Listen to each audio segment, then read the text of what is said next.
Hello, BookTube. All right, we're continuing with our library tour. We are now all the way down in puppy territory at the bottom shelf of this bookcase, and it's a mess.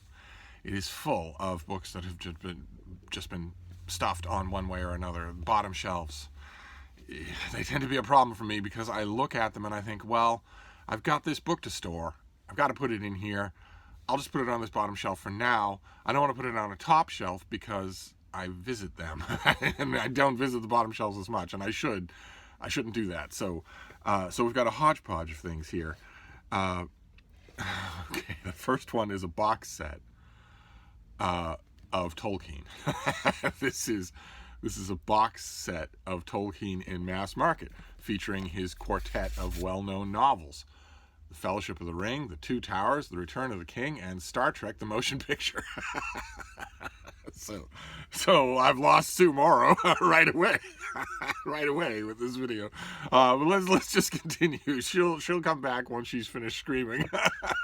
Okay, this next one is a modern library. This is a trade paperback, big fat trade paperback of Mallory's Le Morte d'Arthur, and I love the book. And I like a big fat trade paperback. This is not actually the Le Morte d'Arthur that I ideally want.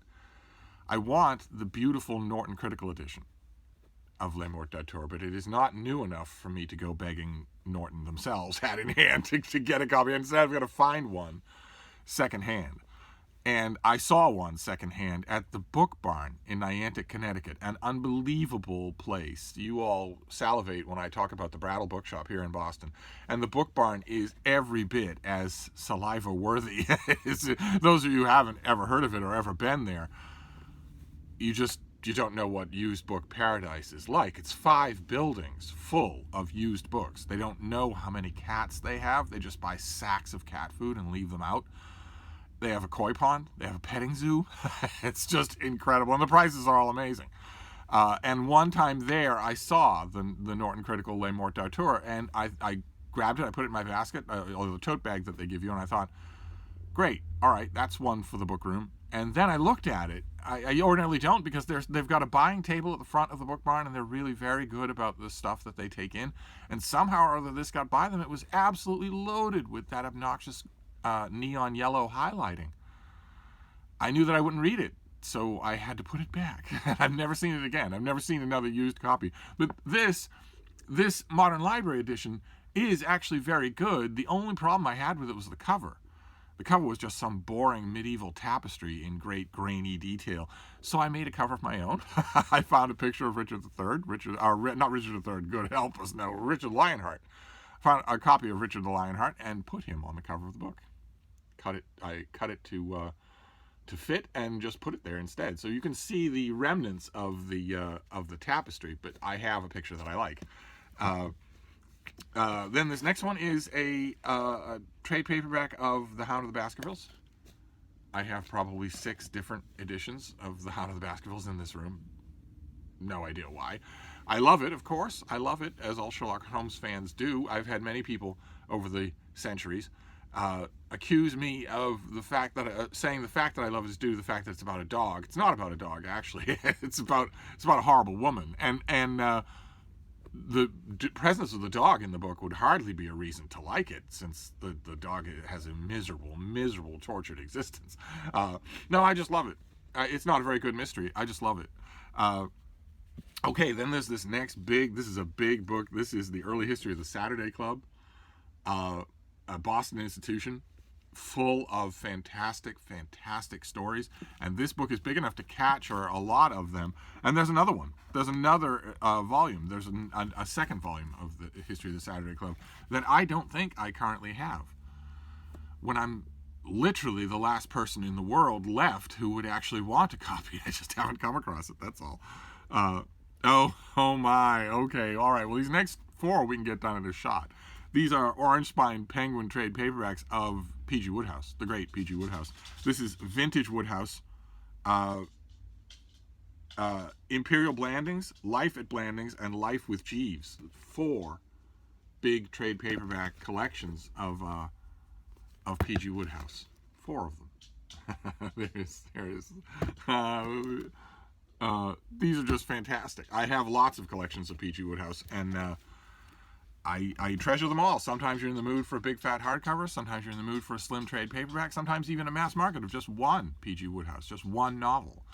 One light as a feather novel. Sometimes you're in the mood, me anyway, sometimes I'm in the mood for any one of those things. So this is one case where I don't feel guilty at all that I have multiple editions of things. Okay, BookTube.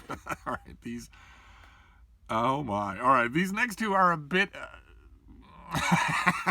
they're a bit specialty. I don't actually remember where or why I got these. These are by Mel Keegan, insanely prolific, working under the pen name Mel Keegan, and these are gay adventure novels, but not gay adventure in the sense that you might think with pink champagne, but rather with smugglers and guns and violence. This is Stormtide. As you can see, one of our adventurous heroic couple, one of them is older and tougher, the other one is younger and more of an ingenue. This is Stormtide and Ice, Wind, and Fire, where he's pointing a gun at a coconut, I guess, or something like that. And then of course the twinkish one has his camera ready. You're gonna take pictures. Oh, honey, are you gonna shoot something? They are enjoyable in their way. Mel Keegan does not write a boring book, but I don't know what they're doing in here. I don't know why I still have them. All right, let's press on here. What have we got? Oh, God, help us. Oh, my. All right, down here at the bottom shelf, we have the Pevier and Volkonsky War and Peace in hardcover. Big, thick thing. Kind of pretty in an austere kind of way. I have the trade paperback of this, and I confess I did not actually off the top of my head remember that I had the hardcover. That's great. But okay, all right, I think we've seen this already. This is a second copy of Leonard Woolf's absolutely hilarious Essential Dracula. This is the Bram Stoker's novel Dracula, only frenetically footnoted, just frenetically. Look at all the footnotes on that page alone. Every single little detail is chased down and footnoted with tongue firmly in cheek. There's tons and tons of great learning in Woolf's footnotes. They are not meant to be a game, but he knows perfectly well that he's taking a trifle seriously, way too seriously. So sometimes in his notes he just goes overboard, and that is always fun to watch. Always fun to be there. Not all of the notes are meant for humor. Most of them aren't. It's just enlightening from front to back and learning about what I admit is one of my favorite books. Oh, okay, all right. This is a Barnes & Noble classic. We saw one of those last time for the Barnes & Noble classic of Star Trek, but it was the faux leather and the gold gilt pages and the built-in bookmark and all that. And those are the new Barnes & Noble classics. Those are the not new. They're not new. They're 30 years old, but they have been a successful run for Barnes & Noble. Barnes & Noble decided to take these works, starting out with common domain works and then working their way slowly up to getting a deal with other things, with newer things like Michael Crichton or something like that, to make these really gorgeous, ornate hardcover volumes for $20, and now I think they're $25. That worked for Barnes & Noble. Those things, especially at the holidays, those things sell. But before that, before Barnes & Noble did that, they did a normal row of Barnes & Noble classics, of just hardcovers with dust jackets. And they still do a version of that with their paperback classics that are dirt cheap. So that if you go into Barnes & Noble and you're looking for instance, Middlemarch, and you go to fiction and you look under E for Eliot, you will find, for sure, a copy of the Barnes & Noble trade paperback, and that Barnes & Noble trade paperback will be cheaper than any other version of the book that's on the shelf. There's a little bit of dirty pool involved there because the Barnes & Noble trade paperbacks are very poorly made. So you're getting more or less exactly what you're paying for. And also, Barnes & Noble makes sure that their copy is on the shelf. They don't quite make so sure that Bantams or Penguins or whatever else is on the shelf as well. So often it will be the only one that you have there. And that, even when that was starting to happen, that was bothering me. I would often shortlist every other publisher for edition of a major work from the canon, just because it seemed wrong. It seemed Soviet. that Barnes & Noble would only sell Barnes & Noble books. But some of those old Barnes & Noble hardcover classics were quite attractive. They were very nice. And probably, to my mind, the most attractive one was this copy of Vanity Fair, which I believe has all the illustrations. Yes, it does. It has all the illustrations. It has the deckled edges, and it has this lovely cover. For some reason, I of course, if you go to used bookstores a lot, you have no shortage of hardcover editions of Vanity Fair. I've seen tons of them, but for some reason, aesthetically, this one has always pleased me so much that it's the only one I have down here, buried on this bottom shelf. Then what's next? Oh, goodness gracious! All right, well, Joanna Lindsey had to be in this collection somewhere. I could fill this whole room with Joanna Lindsey novels. She's a romance novel. She's extremely prolific. This one is When Passion Rules. And I found, I think, a 5-cent hardcover or something like that. And I kept it for two reasons. One is Paul Marin's Tushy. That is the cover model, Paul Marin. He is in the process of getting dressed. There is no reason to use the backspace for a description of any kind because this author has a built-in audience of millions. And the other reason that I particularly saved this book, and one of the reasons why I particularly liked it, is because it's basically a reworking of the Grostark novels, which no one will remember anymore. They're from 120, 30 years ago, and they were huge hits, where a tiny little kingdom in Europe becomes the hotbed of ingenue plucked from the ranks of plebeian America romance. There was Grostark and Emily of Grostark and a couple of other books, and I really enjoyed them. I have the luxury of having the Brattle Bookshop here in Boston, which has got to be one of the only places left in the country, or even the world, where the Grostark novels continue to show up. As the Brattles, they're always out. Their van is always out buying old estates from dead people, and so you get Grostark novels when they're never going to be reprinted. There's no way. And this is kind of a reworking of that, so I kept it. Okay. All right, heavy on the fiction here. Next we have what I consider to be one of Gore Vidal's best novels, one of his least self-indulgent novels, and that is Julian. A big novel about Julian the Apostate, the Roman emperor who tried to return the empire to Christianity. And this is the severe black dust jacket of the original book. I've had it in many other formats. There was a mass market paperback with a ridiculous but kind of nice cover illustration. There've been trade paperbacks, many of them. I'm sure there will continue to be. I'm sure that Julian and maybe Creation and maybe Burr will end up in Penguin Classics, probably in our lifetime, probably very soon. And this appeals to me. I believe that aside from Gore Vidal's essays, I think this is the only fiction of his that I currently have. I used to have the whole of the set of the the whole of the cycle of the historical novels. But every time I reread them, they bothered me a little more because they are awfully self-indulgent. They are, I mean, it's permissible for a historical fiction novelist to maybe make a small side character that reflects themselves and put it in the book. One of the most famous examples is not a small side character, but a very big character. And that is Philippe Charbonneau from the Bastard series by John Jakes. But it's permissible for you to do that, but you can't have history revolve around your stand-in. You can't do that. You can't, well, you can, but you shouldn't. That is you looking back at the vast variety of the ages of history and saying, well, it was pretty much all about me, even though I wasn't around yet.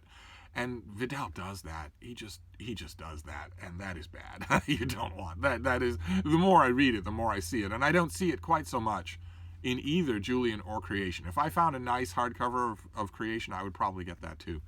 Not that I mind just having his nonfiction. His nonfiction is terrific, most of it, except for when he fell in love with the Oklahoma City bomber. That wasn't quite so. Anyway, this next one is self-published. A small self-published book, but I loved it. Absolutely loved it. This is D.K. Marley's Blood and Ink. It's a novel about Christopher Marlowe that you won't see in your bookstores. Same thing with this one. This is also self-published. This is Casey Warwick's Prove a Villain, Also a novel about Christopher Marlowe. That is, I don't think, meant to be Marlowe on the cover. I think that's meant to be the main character. Just historical fiction. We've got a block of historical fiction here. I imagine you could even call the Joanna Lindsay historical fiction if you wanted to. And then to finish out this bottom shelf, we have some of the most famous historical fiction of our time. We have a hardcover of Wolf Hall and a hardcover of Bring Up the Bodies. These two books by Hilary Mantel about Thomas Cromwell and the Tudors and whatnot. And I gobbled them up. Wolf Hall appeared first as a long excerpt in a literary journal. I read that excerpt and sat back, and I remember the moment vividly. I sat back and thought, well, if the whole book is as good as this excerpt, it's going to be the best Tudor historical fiction that's ever been written. And it was. Wolf Hall is every bit as good as you have heard it is. How many times I've lost track of how many readers over the years I have heard from who have said, oh, no. I might have read it originally, but now the bandwagon is so great. No book could possibly live up to the billing. This will not be good. It will not be as good as it's been sold to me. I'm sick of people talking about it. It can't be that. I'm just going to ignore it. And I've had so many times to say, I understand that reaction. Of course, none of us likes literary bandwagons, although I can't help but notice you've jumped on quite a few yourself and not been upset about it. But in this case, the book does warrant your attention because, a bandwagon aside, when you do sit down and read it, you're going to love it. You're not just going to say, boy, okay, that was worth all the praise. You're going to personally love it. You're going to want it in your library. And every once in a while, I've been able to wear people down and get them to do that. And I've never had anyone read the book and not love it. Even Christopher Hitchens, who was always completely intolerant of bandwagons that he himself did not start, had that same cycle of reactions. He was resentful of it at first, resistant to it at first, and then finally read it and could not help but praise it. So I mean, the big news for next year, I mean, of course, in addition to loving it, a small fraction of the people who love it also fetishized it. That I don't like any more than bandwagons. So you have a small group of people out there in the world. Actually, it's probably not small. It's probably a couple of thousand people out there in the world who get up every morning, and before they check on the kids, before they say good morning to their loved one, before they do anything, they get up first thing in the morning and refresh Hilary Mantel's page on Goodreads or Amazon or whatever, just to make sure that the third book hasn't come out yet. And what they don't realize when they do that sort of thing, and they'll check it like 10 times a day. They'll check it just continuously. It's been years. And especially now that the third book has been announced, the third book is almost in galleys, the third book is almost ready to start making its way out into the world early in the new year. Especially now, they'll check that constantly. And what I hate about that, of course, is that it's uncontrolled behavior. I can't stand uncontrolled behavior of any kind. Things that you do without exercising any control over them drive me nuts. Whether it's fanatically fan following one actor, or whether it's remorselessly, just necrotically all day long checking to see if there's been any new update on the new Cormac McCarthy, or the release of a new album from a band, or whatever. Anything just corroded and unconscious like that drives me nuts. Absolutely drives me nuts. It means that you're worthless to me for a critical appraisal of that thing, whatever it is. So if you are stalking every single breath that an actor takes, the next time that actor is in a movie, you are literally the last person I'm going to ask about how you thought they did in that movie. Same thing with the next Hilary Mantel novel. I know probably 36 people who have been fetishistically checking on its release date for 10 years. And they are the last people, literally the last people whose opinions I will want on the thing when it finally appears, because what's left of them? They've hollowed out their own volition. It's not a book anymore to them. So I guess that's a long way of saying that sooner or later, there will be a third book right here on this shelf. I mean, I don't do any of that stupid uncontrolled behavior, but I am looking forward to the third book. It is one of the few givens in the literary world. I don't think there's any chance that the third Cromwell book could not be every bit as good as the first two. I don't think there's any chance of that at all. I think this author just hit a vein, found a voice, found a time, found a way to write about that time, and it is just going to work it until it's done. What I would really like, in just some silly little way, it won't happen, and it won't mean anything if it does. If you're gonna have a tie for the Booker, then the Booker is kind of worthless. Especially if you can have a tie, as Britta pointed out.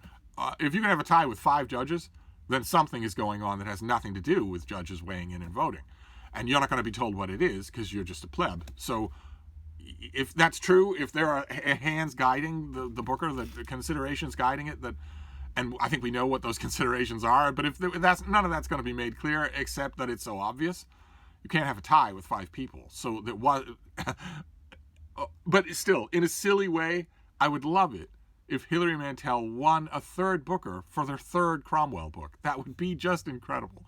It won't happen, of course. And even if it did happen, she'll win with 4 other people. So what difference will it make? But still.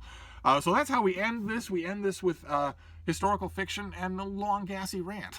So I'm gonna put all these books back, and then the next time we'll be back on the step stool.